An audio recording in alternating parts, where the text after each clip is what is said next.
born from the golden legacy of Mukunda Jewelers. Porvi, grand opening at KPHP on November 1st. Yashmi మిమ్మల్ని first వీక్లో ప్రేరణ నాకు నచ్చదు అని చెప్పింది. మీ ఫీలింగ్ ఏంటి? యాక్చువల్ ఫ్రెండ్స్ కదా మీ ఇద్దరు? లేదు అంటే మేము కొలీగ్స్. కృష్ణ ముకుంద మురారిలో నేను హీరోయిన్గా చేశాను, ఆమె స్లైట్ విలన్ లాగా చేసింది. కొలీగ్స్ అంతే. సో నాకు యష్మి సెట్ దాకే తెలుసు.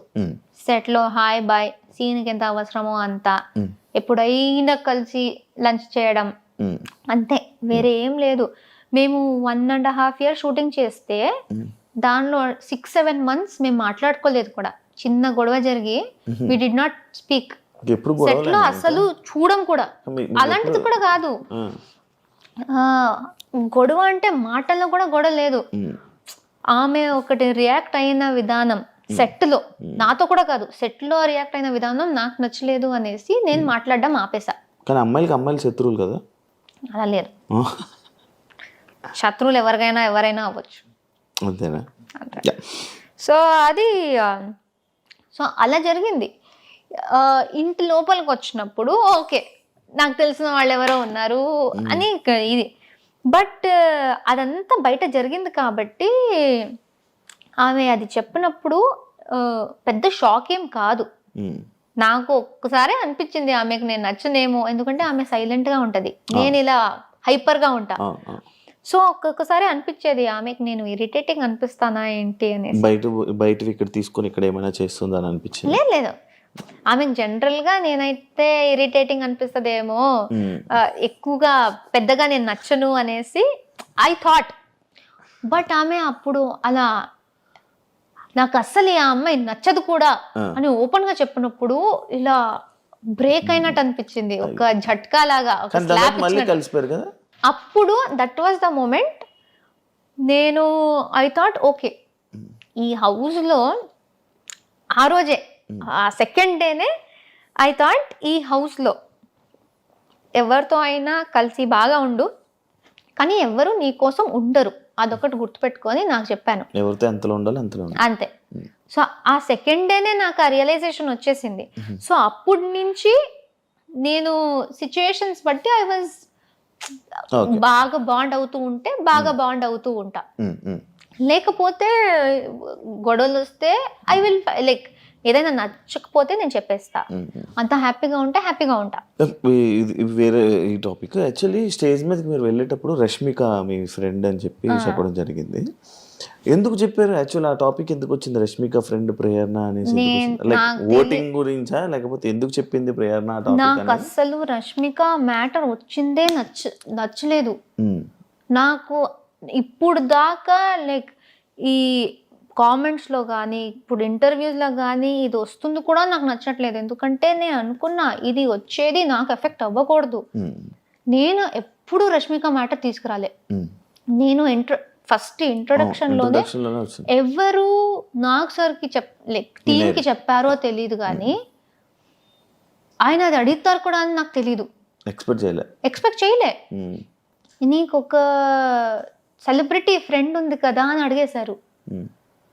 నాకు రియలైజ్ కూడా కాలేదు ఎవరనేసి. అండ్ నాకు ఇప్పుడు గుర్తులేదు ఆయన చెప్పింది, ఆయననే రష్మిక పేరు చెప్పారా లేకపోతే నేను చెప్పానా తెలీదు. మీరు చెప్పారు పేరు, ఆయన అడిగారు, జస్ట్ క్వశ్చన్ అడిగారు. ఆయన నాకు ఆమె గురించి అడిగారు.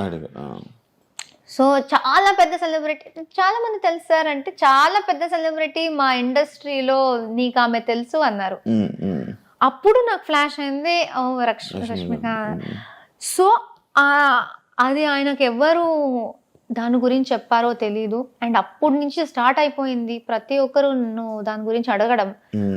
And I don't like it, ఎందుకంటే అది ఇలాంటి ఆమె ఇప్పుడు ఏ స్టేజ్కి వెళ్ళిపోయిందో, ఇప్పుడు బిగ్ బాస్ సంబంధించిన దాంట్లో ఈజీగా ఎవరైనా మిస్అండర్స్టాండ్ చేసుకోవచ్చు.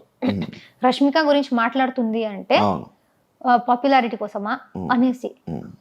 నాకు అసలు వద్దు ఇది. నేను ఇప్పుడు కూడా వేరే ఇంటర్వ్యూ వాళ్ళు వస్తే రష్మిక గురించి ఏమైనా క్వశ్చన్ ఉంటే ప్లీజ్ నన్ను అడగకండి, ఎందుకంటే చాలా అయిపోతుంది. నేను మాట్లాడేది నా గురించి చాలా ఉంది. అవును అవును అవును. సో ఇది ఒకటి అడ్డం పెట్టుకుని మాట్లాడే అవసరం అదే నాకు లైక్ లేదు. అదే మీరు లోపలికి వెళ్ళేటప్పుడు ఆ సిచ్యువేషన్లో ఎందుకు చెప్పింది, మళ్ళీ వీళ్ళిద్దరు రూమ్మేట్స్ అంట, దీని గురించి అది ఇప్పుడు ఆయన క్వశ్చనే అడగకపోతే నాకు ఎక్కడి నుంచి వస్తుంది? అవును. సో వాళ్ళు అది ఎందుకు క్రియేట్ చేశారు? ఇప్పుడు Actually సూర్య గారు తెలీదు వస్తే కూడా అవును.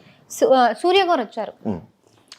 ప్రతి ఒక్కరి గురించి వాళ్ళు ఇంట్రొడక్షన్ ఇచ్చారు. వీళ్ళు యూట్యూబ్ చేస్తారు, వీళ్ళు డాన్స్ చేస్తారు. నా మీద వచ్చినప్పుడు ఈమె రష్మిక చైల్డ్హుడ్ ఫ్రెండ్ అన్నారు. ఉమ్. అసలు అప్పటి కూడా అనుకున్నా, అరే ఎందుకు అక్కడ ఎందుకు అది చెప్తున్నారు అనేసి. ఉమ్. సో అది చాలా పాయింట్స్ లో అరే అవసరం లేదు కదా అనే పాయింట్స్ లో కూడా దాని గురించే మాట్లాడారు. సో ఐ డోంట్ నో, అంతే. నాకు నేను మాట్లాడాలనుకోరా వద్దు ఇప్పుడు? అనుకున్నా అది వస్తూనే ఉంటది ఆ టాపిక్. అది వస్తూనే ఉంటది, ఎందుకంటే అది పెద్దది. ఇక్కడి నుంచి అది కంటిన్యూ అవుతుంది. ఏం చేస్తారు మరి? ఇగ్నోరా? అంతే, ఇలా ఇగ్నోర్ నవ్వేసి అలా తెలిసేయడం. హౌస్లో ఎవరిని బ్లాక్ చేసుకోవాలి, ఎవరిని ఫ్రెండ్ చేయాలి అని అన్న సిచ్యువేషన్లో వస్తే అందరినీ ఫ్రెండ్ చేసుకొని సోనియాని మాత్రం అలాంటి పర్సన్ నా లైఫ్లో వద్దు ఇది అని చెప్పి మీరు చెప్పడం జరిగింది. కానీ మీరు సోనియా పెళ్ళికి వెళ్ళారు. ఎలా ఇది నాకు అర్థం కాల. నేను ఫస్ట్ ఆఫ్ ఆల్ వాళ్ళు మాకు చెప్పింది ఏంటంటే, మీరు ఫాలోలో మినిమం ఒకటి పెట్టేసి ఎంతమైందనే పెట్టొచ్చు, బ్లాక్ లో 100% ఖచ్చితంగా ఒక్క ఉండాలి అని చెప్పారు. అండ్ బిగ్ బాస్ చెప్పిన మాట ఏంటంటే, మీరు ఎవరిని పడట్లేదో, ఎవరిని మీరు హౌస్ తర్వాత కలవకూడదు అనుకుంటున్నారో వాళ్ళని ఇక్కడ పెట్టండి అని ఆయన అనౌన్స్ చేశారు. ఆయన అనౌన్స్ చేసిందే నేను రిపీట్ చేశాను, నేను కలవకూడదు అనుకుంటుంది అనేసి ఇలా పెట్టాను. కానీ అది అక్కడ ప్రక్రియ చేయాలి. సో ఉన్న వాళ్ళలో నేను అందరినీ పెట్టలేదు, నేను 7 or 8 మెంబర్స్ నే పెట్టాను. అంటే ఈమెను మెన్షన్ చేశారు కదా, లైక్ ఎవరినైనా కలుస్తాను కానీ ఈమెను అయితే ఎవరినైనా కలుస్తాను అని చెప్పలేదు. బట్ అది ఎంత వచ్చిందో తెలీదు. ఐ సెడ్ కొంతమందిని పెట్టేసి వీళ్ళతో నాకు మంచి బాండ్ వచ్చింది, వీళ్ళని పక్కాగా కలవాలి అనుకుంటున్నా, ఎందుకంటే ఈ బాండ్ కంటిన్యూ అయితే చాలా బాగుంటది అనిపిస్తుంది. బట్ అలానే అప్పుడే ఆమె మళ్ళీ హౌస్ బయట నుంచి వచ్చి మళ్ళీ నామినేషన్స్ లో నాకు చాలా గట్టిగా చాలా చాలా నెగిటివ్ గా మాట్లాడింది. సో అక్కడ ఉన్న వాళ్ళలో నేను ఖచ్చితంగా ఒకరిని పెట్టాలి అంటే నేను సోనియాని పెట్టాను. అండ్ చెప్పేది కూడా బిగ్ బాస్ ది